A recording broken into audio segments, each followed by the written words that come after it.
नमस्कार विद्यार्थी मित्रांनो, महा एक्झाम या यूट्यूब चॅनलमध्ये आपले पुन्हा एकदा स्वागत आहे। तर मित्रांनो, मेगा भरती 2019 संदर्भात आपण आजची पद बघणार आहोत। कनिष्ठ अभियंता विद्युतमध्ये आणि कनिष्ठ अभियंता यांत्रिकीमध्ये। तर याची आपण शैक्षणिक पात्रता बघणार आहोत, प्रश्नपत्रिकेचा दर्जा सुद्धा बघणार आहोत। तर त्यामुळे हा व्हिडिओ शेवटपर्यंत नक्की बघा, जेणेकरून संपूर्ण माहिती तुम्हाला या व्हिडिओमध्ये भेटेल।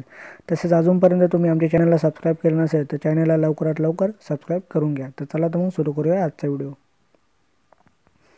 तर मित्रांनो, स्क्रीनवर आपण बघू शकता की कनिष्ठ अभियंता विद्युत हे जे पद आहे यासाठीची जी वेतन श्रेणी असणार आहे ती आहे 9,300 ते 34,800। त्यानंतर 4,300 रुपये ग्रेड वेतन असणार आहेत। तर मित्रांनो, याची शैक्षणिक पात्रता जर बघितली ती विद्युत अभियांत्रिकी या विषयातील मान्यताप्राप्त पदवी किंवा पदविका असणे आवश्यक आहे।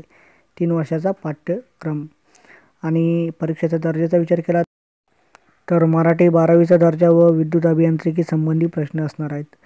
सोबत पदवी दर्जाची परीक्षाही असणार आहे। त्यानंतर जे पद आहे ते आहे कनिष्ठ अभियंता यांत्रिकीमध्ये।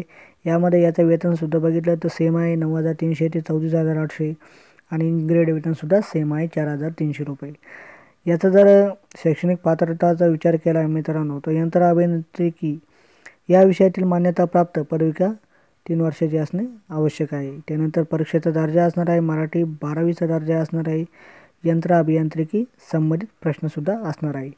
तर ही एक अपडेट तुमच्यासाठी। तुम्हाला जर आमचा व्हिडिओ आवडला असेल तर आमच्या चॅनलला म्हणजे महा एक्झामला सबस्क्राईब करा, सोबत बेल बटन दाबा, जेणेकरून असेच व्हिडिओ आम्ही तुमच्यासाठी घेऊन येत राहू। तर धन्यवाद विद्यार्थी मित्रांनो।